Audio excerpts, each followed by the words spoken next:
कोशिश हमेशा ज्यादा करो, किस्मत रूठे पर हिम्मत ना टूटे, मजबूत इतना इरादा रखो। नमस्कार साथियों, मैं अनूप कुमार आप सभी का आपके अपने YouTube चैनल नेशनल प्रथम एकेडमी पर हार्दिक स्वागत करता हूं। आज हम पॉलिटी का बहुत ही इंपॉर्टेंट लेक्चर देखने वाले हैं।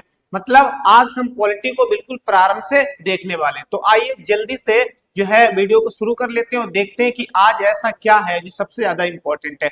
असल में आज समझ लीजिए आप, पॉलिटी को हम बिल्कुल बेसिक लेवल से, जीरो लेवल से देखने वाले हैं। देखिए हमारे एग्जाम में क्या है ना कि संविधान सभा, उसका गठन और उसके निर्माण से संबंधित, और इसी के तहत मैंने ये भी चीज इंक्लूड की है कि संविधान को बनाने के लिए संविधान सभा में कौन कौन सी समितियों का गठन किया गया था, उनको भी बाद में देखेंगे। तो देखते हैं आज जो हमारा टॉपिक है संविधान सभा का गठन एवं उसका निर्माण। तो देखते हैं कहां से शुरुआत करना है हमें।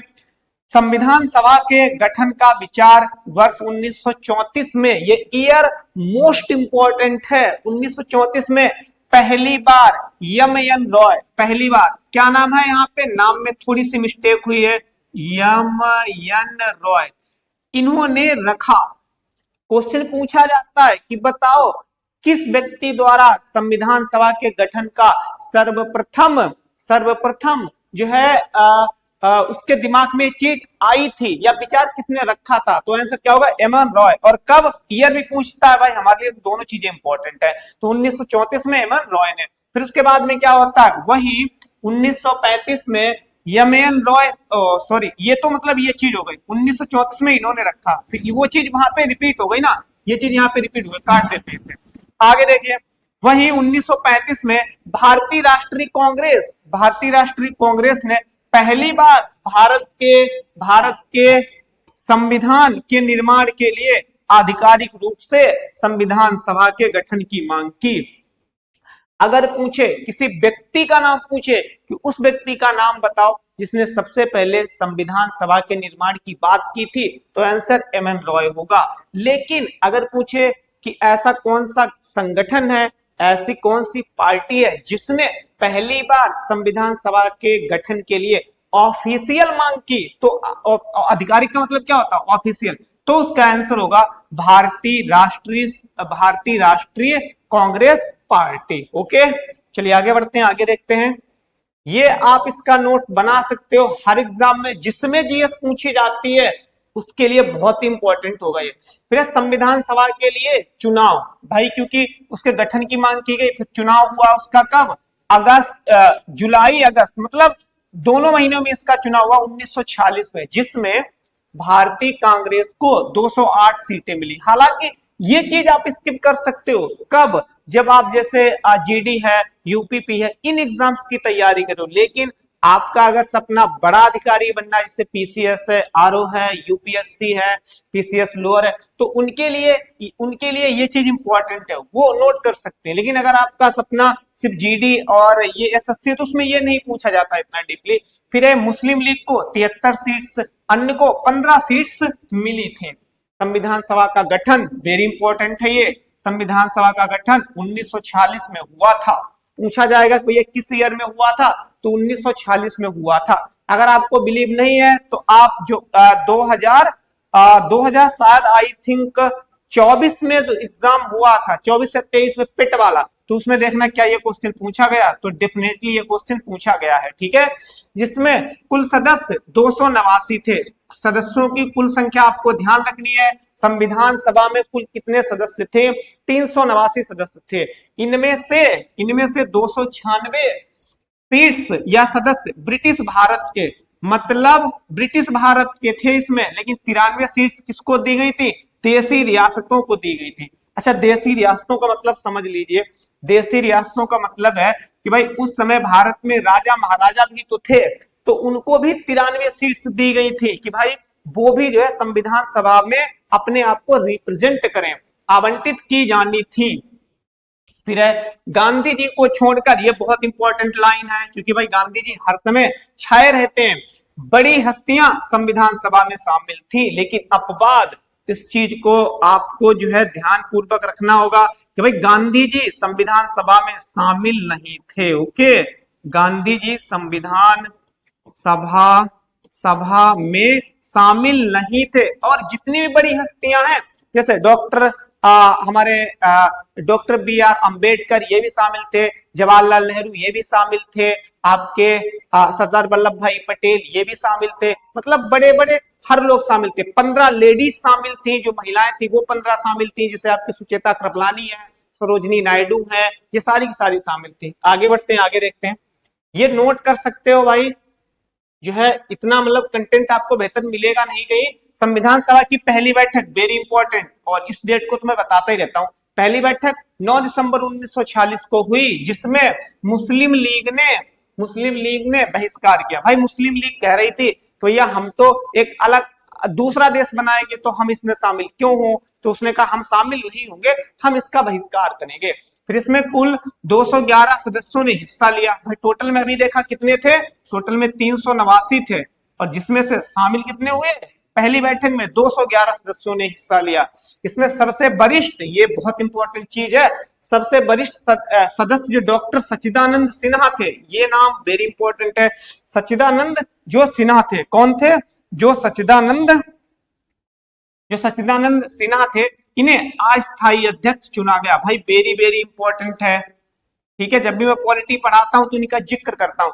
देखिए कहने का मतलब है 9 दिसंबर 1946 को संविधान सभा की पहली बैठक होती है, जिसमें कुल मिला के 211 सदस्य भाग लेते हैं। लेकिन संविधान सभा में कुल सदस्य थे कितने? 389 थे, मतलब सब भाग नहीं लेते हैं, सभी भाग नहीं लेते हैं। और इसमें जो सबसे वरिष्ठ थे, सबसे सीनियर थे, वो डॉक्टर सच्चिदानंद सिन्हा थे। तो उन्हीं को अस्थायी अध्यक्ष बना दिया जाता है कि भाई संविधान सभा के जब सारे सदस्य आएंगे बैठेंगे तो उसमें कोई एक चेयरपर्सन होना चाहिए, तो उन्हें किन्हें बनाया गया? सच्चिदानंद सिन्हा को बनाया गया। फिर आगे देखिए, ठीक 2 दिन के बाद में, भाई 9 दिसंबर है यहाँ पे, ठीक 2 दिन के बाद में 11 दिसंबर 1946 को संविधान सभा की फिर एक बैठक होती है। तो उसमें राजेंद्र प्रसाद को, जो भारत के पहले राष्ट्रपति भी बनते हैं, उनको संविधान सभा का स्थायी, अब इसमें बड़ा कंफ्यूजन होता है, भाई पहले अस्थायी चुने गए थे क्योंकि इतनी जल्दी सहमति नहीं बन पाई थी, लेकिन पहली बैठक थी इसलिए काम तो करना था, इसलिए अस्थायी अध्यक्ष को चुना गया।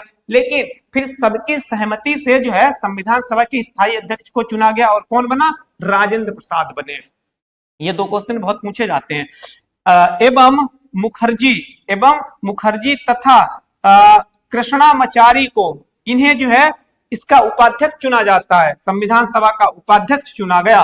तो इनका नाम आप ध्यान रखेंगे। 13 दिसंबर 1946 को, देखो इसमें 2-2 दिन का गैप है, को नेहरू जी ने सभा में ऐतिहासिक उद्देश्य प्रस्ताव पेश किया। अब यहाँ पे बहुत क्वेश्चन पूछा जाता है कि संविधान सभा में उद्देश्य प्रस्ताव किसने पेश किया था? तो उद्देश्य प्रस्ताव जवाहरलाल नेहरू ने पेश किया था, यहाँ पे साफ साफ लिखा हुआ है, इसको ध्यान रखोगे। अब आपको डेट, सिर्फ एक डेट ध्यान रखो आप, 9 दिसंबर 1946 ध्यान रखिए। एक डेट आपने ध्यान रख ली तो बहुत सारे आपके डाउट्स क्लियर हो जाएंगे। 2-2 इसमें जोड़ते जाओ। पहली बैठक यहाँ पे हुई, फिर दूसरी बैठक 2 दिन के बाद में अर्थात 11 दिसंबर को हुई, फिर तीसरी बैठक फिर 2 दिन के बाद में 13 दिसंबर को हुई, ठीक है। पहली बैठक में अस्थायी अध्यक्ष चुने गए, दूसरी बैठक में क्या किया गया? स्थायी अध्यक्ष चुन लिए गए, और तीसरी बैठक जो 13 दिसंबर को हुई तो उसमें संविधान सभा का जो उद्देश्य प्रस्ताव था, संविधान का जो उद्देश्य प्रस्ताव था, उसको जवाहरलाल नेहरू ने पेश किया संविधान सभा के समक्ष। आगे देखते हैं। इस प्रकार संविधान सभा ने, कल नहीं भाई कुल, इस प्रकार संविधान सभा ने कुल, ये इंपॉर्टेंट है, 2 वर्ष 11 माह 18 दिनों में, और टोटल में बैठकें कितनी की? 11 बैठकें हुई थी, ने संविधान सभा का निर्माण किया। पूछा जाता है कि भाई संविधान को बनाने में जो है टोटल कितना समय लगा था? तो 2 वर्ष 11 माह 18 दिन प्लस कभी कभी और हार्ड क्वेश्चन पूछेगा तो ये भी पूछ लेता है कितनी बैठकें की गई थी? तो 11 बैठकें की गई थी। संविधान सभा स्वतंत्र भारत की पहली सांसद भी बनी, सांसद नहीं भाई संसद, ठीक है, ये बड़ा की मात्रा काट दीजिए आप, संसद भी बनी, और यह 26 नवंबर 1949 तक विधायिका के रूप में भी काम करती रही। भाई बहुत इंपॉर्टेंट फैक्ट्स है। पूछा जाता कि क्या संविधान सभा ने जो है संसद या विधायिका के रूप में भी काम किया? तो बिल्कुल भाई, अभी वही तो बताया है कि जो है संविधान सभा विधायिका और संसद के रूप में भी 26 नवंबर 1949 तक काम करती रही। आगे देखते हैं, बहुत इंपॉर्टेंट फैक्ट्स हैं ये, आगे देखते हैं। फिर है 22 जुलाई 1947 को राष्ट्रीय ध्वज, बहुत इंपॉर्टेंट डेट है ये, 22 जुलाई 1947 को राष्ट्रीय ध्वज, 24 जनवरी 1950 को राष्ट्रीय गान तथा राष्ट्रीय गीत को अपनाया गया। यहाँ पे क्या है, 22 जुलाई 1947 को तो सिर्फ राष्ट्रीय ध्वज अपनाया गया था। फिर आगे देखिए, 24 जनवरी 1950 को राष्ट्रीय गान जिसे जनगण मन अधिनायक बोलते हैं, फिर राष्ट्रीय गीत जो वंदे मातरम है वो राष्ट्रीय गीत, इन दोनों को, राष्ट्रीय गीत और राष्ट्रीय गान को 24 जनवरी 1950 को ही अपनाया गया। तो इस चीज को विशेष करके ध्यान रखना है, ठीक है। और इसी डेट पे है जो हमारे राष्ट्रपति, प्रथम राष्ट्रपति शपथ भी लेते हैं, तो इस चीज को भी ध्यान रखना है। अब देखो, अगर आपने एक डेट ध्यान रख ली ना 24 जनवरी वाली, तो कितने आपके क्वेश्चन के आंसर मिल जाएंगे। 24 जनवरी 1950 वाली का डेट ध्यान रख ली। पहली बात तो पहले भारत के राष्ट्रपति इसी दिन पे शपथ लेते हैं। फिर राष्ट्रगान और कौमा राष्ट्रीय गीत ये भी तो अपनाया गया इसी डेट पे। बस एक डेट ध्यान रखो, ऊपर से हमें 9 दिसंबर 1946 वाली ध्यान रखनी है, ठीक है। फिर आगे देखते हैं, राजेंद्र प्रसाद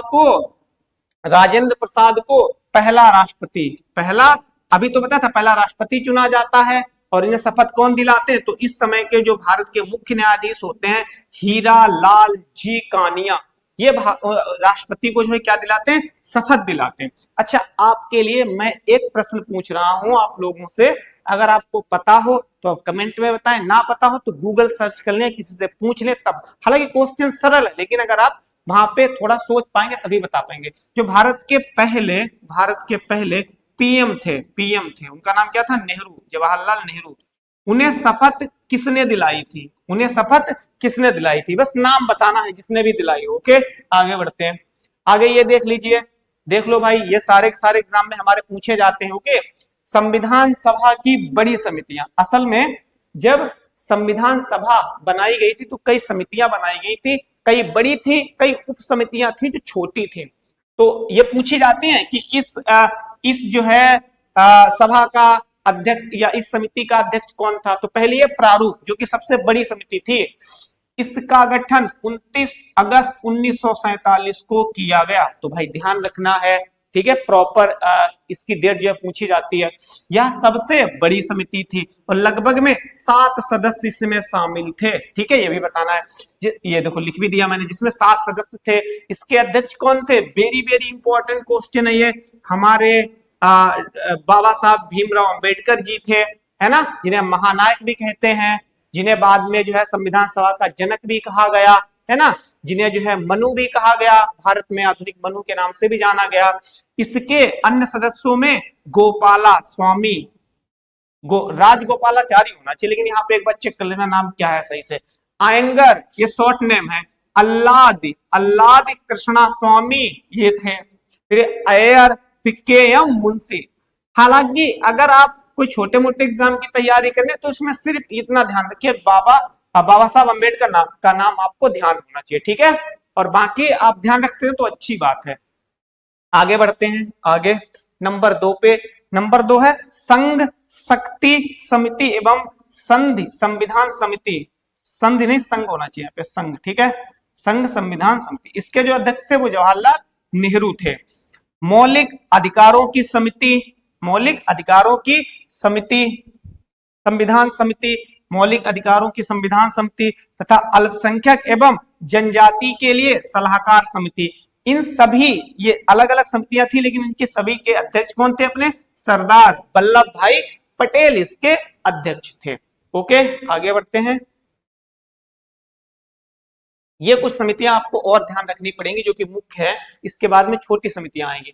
फिर संचालन समिति के जो अध्यक्ष थे वो डॉक्टर राजेंद्र प्रसाद थे। ओके, मौलिक अधिकारों के लिए समिति थी, उप समिति, तो इसके अध्यक्ष जेबी कृपलानी।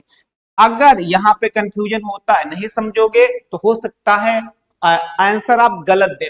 अगर खाली पूछता है कि जो संविधान सभा में अधिकारों के लिए समिति बनी थी तो उसका आंसर सरदार वल्लभ भाई पटेल होगा। लेकिन अगर वो पूछे मौलिक अधिकारों के लिए उपसमिति लगा दे, उपसमिति, तो आंसर क्या होगा, जेबी कृपलानी। लेकिन अगर इसको हटा दे, बोले मौलिक अधिकारों के लिए जो समिति बनाई गई थी संविधान सभा में, उसके अध्यक्ष कौन थे, तो सरदार वल्लभ भाई पटेल। लेकिन अगर उप समिति पूछे तो जेबी कृपलानी। ठीक है, आई होप कि जो है आपको यहाँ पे समझ में आया होगा।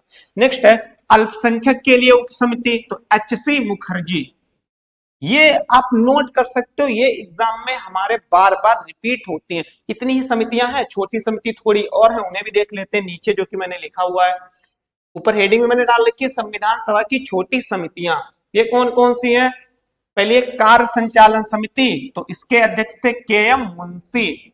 फिर है संविधान सभा के कार्यों के लिए समिति, तो इसके अध्यक्ष थे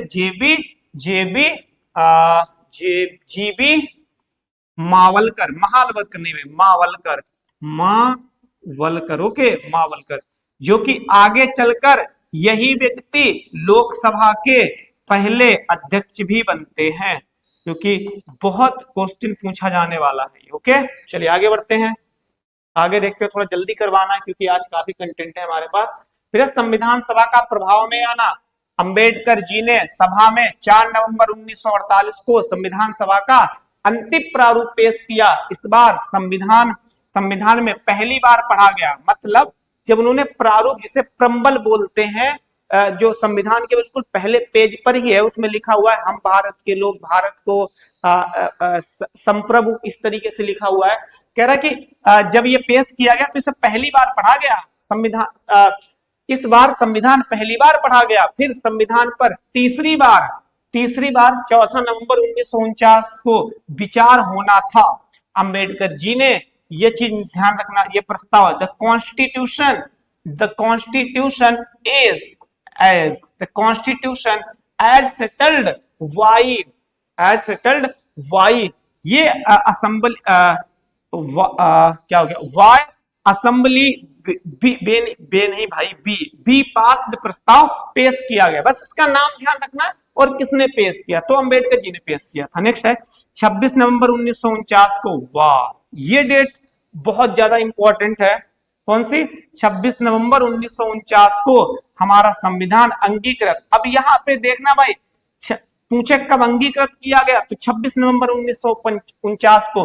पूछे अधिनियमित कब किया गया, तब भी 26 नवंबर 1949 को। पूछे अपनाया कब गया, तब भी 26 नवंबर 1949 को। इसीलिए हम हर साल 26 नवंबर को क्या मनाते हैं, संविधान दिवस भी मनाते हैं। और कुछ प्रावधान इसी समय से लागू हो गए।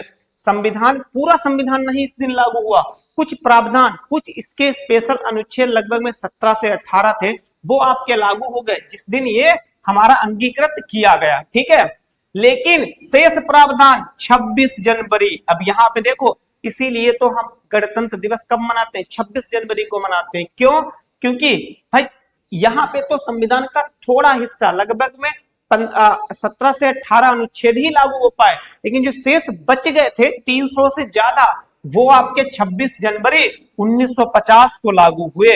इसीलिए हम, अब देखो, इसीलिए हम क्या करते हैं, 26 जनवरी को ही हम क्या मनाते हैं, गणतंत्र दिवस मनाते हैं। लेकिन संविधान तो हमारा 26 नवंबर 1949 को ही लागू हो गया था। ओके, मतलब शुरुआत हो गई थी। फिर क्योंकि ये बहुत इंपॉर्टेंट मैंने लॉजिक दिया है, और ये कारण आपको किसी बुक में नहीं मिलेगा, आप देख लेना, नेट पे सर्च कर लेना। क्योंकि 26 नवंबर 1930 को भारतीय राष्ट्रीय कांग्रेस ने पहला पूर्ण स्वराज दिवस मनाया था। इसी दिन, आगे देख लेते हैं भाई, इसी दिन कहा गया, स्वराज दिवस मनाया, इसीलिए 26 जनवरी 1950 को हम गणतंत्र दिवस के रूप में मनाते हैं। कंफ्यूजन, मेरे हिसाब से आपका कंफ्यूजन सारा दूर हुआ होगा।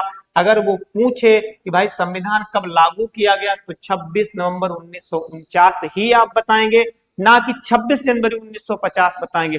26 जनवरी 1950 जो है डेट इसलिए रखी गई क्योंकि 26 नवंबर 1930 को जो है भारतीय राष्ट्रीय कांग्रेस ने पहला पूर्ण स्वराज दिवस मनाया था। इसीलिए इस दिन को याद करने के लिए हम लोग 26 जनवरी 1950 को पहला गणतंत्र दिवस मनाया गया था। एक बात और जो है आप लोग थोड़ा सा ध्यान रख लें भाई, अगर पूछे पहला गणतंत्र दिवस कब मनाया गया, तब बताओगे 26 जनवरी 1950 को, ना कि 49 को। ओके, चलिए आगे बढ़ते हैं। इस दिन संविधान सभा में 299 सदस्यों में से केवल 284 ही उपस्थित थे। फिर कहोगे कि भाई 389 थे, बाकी क्या हुए? बाकी भैया पाकिस्तान में चले गए। कहां चले गए? पाकिस्तान में चले गए। कुछ उसके भी थे ना, तो वो अपने देश में चले गए, तो बाकी हमारे से 299 ही बचे थे, जिसमें से उस दिन 284 सदस्य ही हमारे संविधान सभा में उपस्थित थे, जिन्होंने संविधान पर हस्ताक्षर किए। तो अगर पूछे संविधान सभा में कुल सदस्य कितने थे, तब आंसर यही होगा। ओके, अगर पूछे कि संविधान पर हस्ताक्षर कितने लोगों ने किए, तो ओनली 284 सदस्यों ने ही हस्ताक्षर किए।